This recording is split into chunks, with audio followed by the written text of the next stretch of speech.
What's the meaning of cappuccino?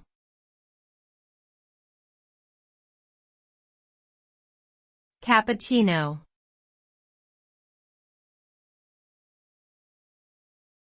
Cappuccino.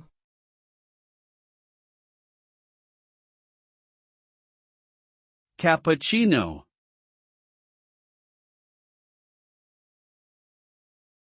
Cappuccino.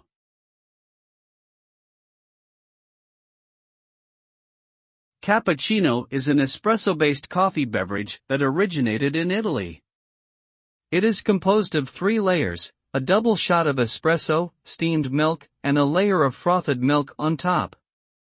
The name cappuccino comes from the similarity between the drink's color and the robes worn by Capuchin monks. The result is a smooth and creamy textured coffee beverage with a rich espresso flavor.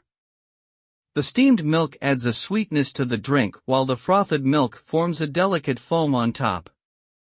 Cappuccino is typically enjoyed in the morning as a breakfast beverage or throughout the day as a pick-me-up.